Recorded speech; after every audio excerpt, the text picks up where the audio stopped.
បាទខ្ញុំឈ្មោះចម្រើនផលខ្ញុំមុននឹងខ្ញុំចេញមកការសាងសង់ផ្ទះនៅតាមជនបទក្នុងទីក្រុងហ្នឹងគឺខ្ញុំបានសិក្សានៅសាកលវិទ្យាល័យហ្នឹងហើយនៅសាកលវិទ្យាល័យហើយខ្ញុំមានសញ្ញាបត្រមានអីត្រឹមត្រូវយើងមានប្លង់មានអីសម្រាប់ការសាងសង់យើងមុននឹងធ្វើអ្វីមួយក៏ដល់យើងច្បាស់ខ្លួនឯងដល់យើងមានបទពិសោធន៍មានជំនាញខ្លួនឯងបានយើងអាចចេញមកការសាងសង់ហ្នឹងគឺយើងមានបទពិសោធន៍ធ្លាប់ធ្វើការងារជាមួយនឹងបុរីហ្នឹងហើយយើងធ្លាប់ធ្វើការងារនៅតាមការដ្ឋានផ្ទះប្រជាជនរីហើយបានពួកខ្ញុំរៀនចប់ខ្ញុំមានបទពិសោធន៍ខ្ញុំក៏ចាប់ដើមចេញមកការខ្លួនឯងហ្នឹងគឺរយៈពេល15ឆ្នាំហើយប៉ុន្តែពីមុនហ្នឹងគឺយើងអត់បានដែលផ្សព្វផ្សាយអីរំលាយដោយសារ Facebook ពីមុនយើងហ្នឹងគឺអត់សូវទលាយទេតែឥឡូវនេះគឺទលាយយើងចាប់ដើមផ្សព្វផ្សាយតាមប្រព័ន្ធអ៊ីនធឺណិតមាន TikTok មានYouTube មាន page Facebook ហ្នឹងជាដើមបាទហ្នឹងហើយជាការឆ្ងល់របស់ខ្ញុំគឺខ្ញុំឆ្ងល់មួយទៀតដោយសារអីថាពាក់ព័ន្ធនឹងមូលដ្ឋានគ្រឹះដូចជាខ្សាច់ខ្ញុំឃើញទៅជាខ្សាច់វិញបាទពុកម៉ែបងប្អូនដឹងហើយខ្សាច់ការឋានគេខ្លះគឺគេយកខ្សាច់របៀបខ្មៅដូចជាខ្សាច់នេះដូចជាខ្សាច់ដូចជាក្រហមលឿងផ្សេងខុសពីប្រភេទខ្សាច់វាមានខុសគ្នាហើយខុសកន្លែងដែរបើខ្សាច់បើសិនជាជាងគេខ្លះគេមកគេយកខ្សាច់ប្រភេទខ្សាច់ទលេមកគឺសាច់ខ្មៅហ្នឹងគឺនេះខ្សាច់នេះខ្សាច់ស្អុយអញ្ចឹងណាហើយខ្សាច់នេះគឺខ្សាច់ស្ទឹងល្អស្តង់ដាររបស់គេគឺខ្ញុំយកមកចម្រាញ់ខ្លាំងណាស់ខ្សាច់ល្អបានខ្ញុំយកមកពួកឯងយើងយកលាយជាមួយនឹងស៊ីម៉ងទី1គឺយើងចំណេញស៊ីម៉ងអញ្ចឹងណាហើយទី2នេះបច្ចេកទេសទៅនឹងការសាងសង់ទៅយើងវាអត់មានបញ្ហានឹងការប្រេះនឹងការអីហ្នឹងហើយគេធ្វើផ្ទះប្រេះមួយហ្នឹងគឺបញ្ហាមកពីគាត់យកខ្សាច់ស្អុយយកមកប្រើប្រាស់ហ្នឹងណាហើយមួយទៀតគឺគាត់ដាក់ស៊ីម៉ងកັບកេងជាមួយឲ្យអតិជនមូលហេតុហ្នឹងហើយបានធ្វើឲ្យខាងសំណង់មួយហ្នឹងគឺមានបញ្ហាប្រេះមិនបាន2ឆ្នាំ3ឆ្នាំផងគឺវាចាប់ដើមប្រេះបាត់ហើយតែខាងពួកខ្ញុំធ្វើតាមស្តង់ដារបច្ចេកទេសខាងខ្ញុំដែលមានបទពិសោធន៍ធ្វើតាំងពីមុនមកតាំងពីខ្ញុំធ្វើការងារជាមួយនឹងបរិយហើយនឹងធ្លាប់មានបទពិសោធន៍រៀនអីចឹងយើងចេះតាមពីគ្រូទីអីមកគឺយើងធ្វើតាមហ្នឹងមកគឺផ្ទះគឺយើងមិនដែលមានបញ្ហាប្រេះទេបាទច្រើនហ្នឹងហើយចឹងបងបាទខ្ញុំចង់សួរនេះថៃកាឋានខ្លះគេចង់ដីហ្នឹងមើលទេតែលក្ខណៈកាឋានបងគាត់ចង់ញឹកមែនតើនេះមើលខ្ញុំឆ្ងល់បងអាហ្នឹងចង់ញឹកធ្វើអីបងហើយឃើញកាឋានខ្លះគេចង់រឿងមើលទេបាទពេលបងឃើញចង់ញឹកអាហ្នឹងមានលក្ខណៈពិសេសអ្វីដែរបងបានចង់ញឹកចឹងហ៎បងបាទហ្នឹងចំពោះកញ្ឆែយើងនេះយើងចង់យកស្តង់ដាររបស់ខាង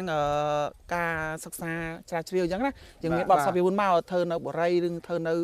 ផ្ទះ2ជាន់3ជាន់អញ្ចឹងណាហ្នឹងហើយអញ្ចឹងយើងចង់ខ្នាតនេះគឺចង់យកមកទឹកមួយយើងមិនមែនចង់មកទឹកកន្លះមួយឬក៏យើងចង់ពីទឹកមួយទេមកទឹកកន្លះមួយឬក៏មកទឹកកន្លះមួយឬក៏ពីទឹកហ្នឹងគឺអត់ស្អាតល្អទេហើយនឹងការដាក់ដៃចឹងដែរបើយើងដាក់ដៃតូចខ្នាតតូចចឹងវាអត់មាំទេជាមួយនឹងកញ្ច្រែងចឹងណាហើយការចងជាមួយនឹងនេះគេហៅថានេះចង់សតឿនេះសតឿគេហៅសតឿចឹងគេចងតាំងពីក្រោមដល់លើហ្នឹងគឺគេចងយកមកទឹកមួយដែរគេអត់ដែរចងមកទឹកកន្លះឬក៏ពីទឹកអីទេចងមកទឹកកន្លះឬក៏ពីទឹកហ្នឹងគឺឲ្យវាអត់ស្តង់ដារត្រូវស្តង់ដារជាមួយនឹងខ្នាតបច្ចេកទេសចឹងយើងធ្វើតាមបច្ចេកទេសស្តង់ដារដែលយើងមានបទពិសោធន៍ពីមុនមកដែលយើង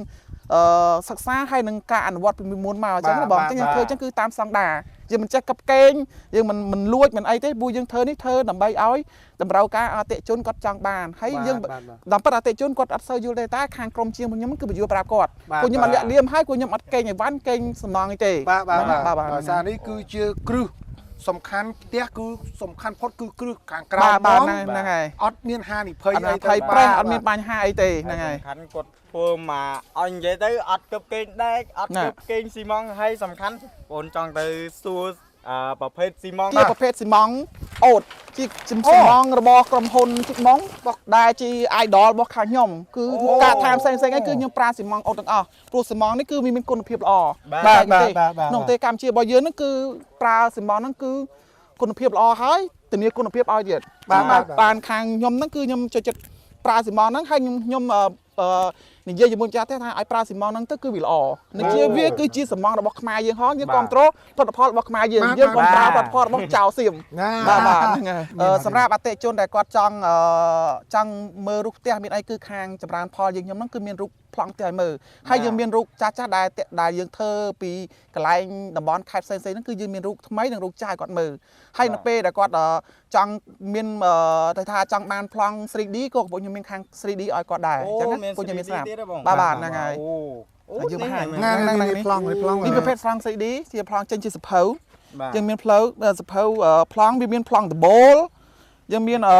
ប្លង់បាតមានអីគឺមានបាក់ផ្លេហ្នឹងណាបាទហ្នឹងហើយយើងធ្វើប្លង់មួយគឺយើងធ្វើដើម្បីយើងធ្វើឲ្យមានគោលដៅច្បាស់លាស់គឺយើងមានប្លង់មានអីត្រឹមត្រូវសម្រាប់អតិជនគាត់មើលមានអតិជនមួយខ្ញុំមួយសម្រាប់មេជាងខ្ញុំមួយឲ្យដឹងច្បាស់ទាំងអស់គ្នាពួកយើងធ្វើច្បាស់ចឹងទៅគឺនៅពេលដែលយើងសាងសង់ទៅកុំឲ្យមានបញ្ហាទៅថ្ងៃមុខហ្នឹងអញ្ចឹងយើងមានអីទាំងអស់មកកាផ្លេយើងធ្វើឲ្យមានស្តង់ដាររបស់ក្រុមការងារចម្រើនផលពួកយើងរកស៊ីយើងមិនមែនរកស៊ីមួយថ្ងៃទេគឺយើងរកស៊ីរហូតហ្នឹងហើយយើងមានប្លង់ពុះប្លង់អីគឺមកកាផ្លេសម្រាប់មើលទម្រង់ផ្ទះខ្នាតផ្ទះគឺយើងធ្វើមិនបន្លាមកៅទេគឺយើងធ្វើយកមកស្អាតតាមតែទេគេថាមួយទៀតថាយើងបើយើងមានប្លង់ច្បាស់លាស់បាទអូខេបាទហ្នឹងហើយដូចតែអ្នកខ្លះហ្នឹងប្លង់តមាត់ប្លង់ដើរប្លង់ដើរហ្នឹងគឺយើងបាក់សាងសង់ណាហ្នឹងហើយជាងតិចម្ចាស់ផ្ទះតិចទៅបាទបើចម្រើនផលគឺគាត់មានប្លង់របស់គាត់ផ្ទាល់បាទគាត់មានអត់មើលចឹងគាត់មានទំនុកចិត្តហើយបាទហ្នឹងហើយហើយមួយទៀតបើសិនជាពុកម៉ែបងប្អូនគាត់ត្រូវការសាងសង់ផ្ទះបងប្អូនអាចទំនាក់ទំនងជាមួយបងប្រុសបានបាទហ្នឹងហើយឥឡូវនេះសុំ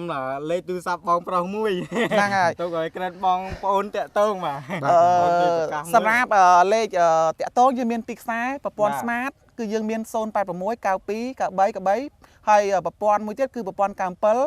097 55 99 226ហើយនឹងលេខ Telegram គឺយើងប្រើប្រព័ន្ធលេខ97និងលេខ Smart ទាំងអស់លេខ Telegram តាម Telegram គឺមានតាមពីប្រព័ន្ធហ្នឹងដែរបាទហ្នឹងហើយហ្នឹងនេះជាប្រភេទរូបប្លង់ផ្ទះខ្លះបាទហ្នឹងហើយយើងសម្រាប់យកអតិជនគាត់មើលអញ្ចឹងទៅគាត់ចង់ចំណូលចិត្តប្រភេទផ្ទះអីគឺយើងមានមកផ្លេហ្នឹងមកផ្ទះស្អាតបាទដៃធ្វើមានអីល្អដោយសារតែមានសមិទ្ធផលល្អហើយដឹងល្បីហើយនេះយើងមានមកផ្លេមកស្អាតគាត់ចង់ឆ្លាញ់ម៉ូតអីក៏បានដែរគឺយើងធ្វើឲ្យបានគាត់បានទាំងអស់ឲ្យគាត់ហ្នឹងតាមបច្ចេកទេសដែលគាត់ចង់បានថាគាត់ចង់បានតម្លៃប្រមាណ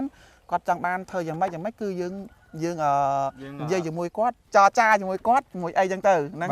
ហើយមួយទៀតបើនេះជាជាងរបស់ខ្ញុំមេជាងខ្ញុំគាត់សម្រាប់គាត់កាន់នៅការដ្ឋានអញ្ចឹងគាត់ធ្លាប់ដើរជាមួយខ្ញុំហ្នឹងគាត់ជាអ្នកមានបច្ចេកទេសខ្លាំងអញ្ចឹងការដ្ឋានមួយគឺមានមេជាងមួយសម្រាប់គាត់កាន់នៅកន្លែងដើម្បីឲ្យការងារយើងរលូនទៅថ្ងៃមុខអញ្ចឹងហើយមេជាងឯងគាត់មានអីអាចបាទការសាងសង់មកការសាងសង់ចម្រើនផល25ខែខាងនេះគឺយើងមិនមែនថាយើងសាងសង់តែផ្ទះមួយទេគឺយើងសាងសង់ផ្ទះកពើ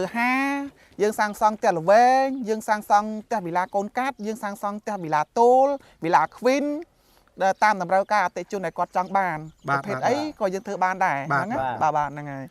ចឹងអរគុណច្រើនពុកម៉ែបងប្អូនក៏បានចម្រើនផលក៏គាត់បង្ហាញបញ្ជាក់ហើយគឺមិនតែសាងសង់តែផ្ទះវិឡាកពើ5ផ្ទះល្វែងភូមិគ្រឹះទេគឺគាត់សាងសង់ជាឃ្លាំងរោងចក្រសហគ្រាសក៏បានដែរអញ្ចឹងបាទចឹងអរគុណច្រើនពុកម៉ែបងប្អូនបានបើត្រូវការតាមរយៈ page Facebook ក៏មានលេខទូរស័ព្ទ Telegram របស់គាត់ដែរបាទអញ្ចឹងសូមពុកម៉ែបងប្អូនតាមរយៈលេខ086 92 93 93និងមួយខ្សែទៀត097 55 99 226គឺជាលេខ Telegram របស់ចម្រើនផលផ្ទាល់ខ្លួនតែម្ដងបាទគុំច្រើនពុកម៉ែបងប្អូនចុះមកទីតាំងផ្ទាល់នៅភូមិរឿងពើងឃុំធម្មតាអស្រុកសំរោងតខេត្តកំពង់ស្ពឺបាទអញ្ចឹងក៏សូមជូនពរពុកម៉ែបងប្អូនដែលត្រូវការសាងសង់គឺតាមរយៈដែលខ្ញុំប្រកាសលេខតាម Telegram មិញហ្នឹងដែរបងប្រុសបាទបងប្រុសបងស្រីជំរាបសួរបាទមានចំណាប់អារម្មណ៍យ៉ាងម៉េចដែលដាច់ចិត្តហៅខាងចម្រើនផលមកសាងសង់ហ្នឹងឃើញទឹកដៃគាត់ធ្វើកន្លែងណាខ្លះដែលបងហៅគាត់មកធ្វើហ្នឹងណាជួយបង្ហាញពុកម៉ែបងប្អូនហ្នឹងហើយឃើញគាត់តាមសង្គម Facebook ហើយការធ្វើដំណងរបស់គាត់ឃើញថាវាធ្វើបានល្អខ្លាំងបាទរឿងដំណងរឿងមុំហើយខាងជ្រីខាងអីហ្នឹងមើលទៅវាស្អាត ភាពតាក់ទាញដែរ បាទមានភាពតាក់ទាញមួយខ្ញុំ បាទ ឃើញមកក៏បញ្ជាក់រកគាត់ហ្មង បាទ បាទរកគាត់មក ហើយកន្លងមកដែលរកគាត់ហ្នឹងតាមរយៈ page ឬក៏តាមតគ្នាជួយបញ្ជាក់ពុកម៉ែបងប្អូនផងប៉ុន្តែបាទ ទីមួយតាមស្គាល់គាត់តាម page អូ បាទតាម page ហើយឃើញគាត់ធ្វើផ្ទះតាមដានគាត់យូរដែរ អូ បាទ ទុំរំទៅដាច់ចិត្តមកធ្វើផ្ទះខ្លួនឯងហ៎ បាទ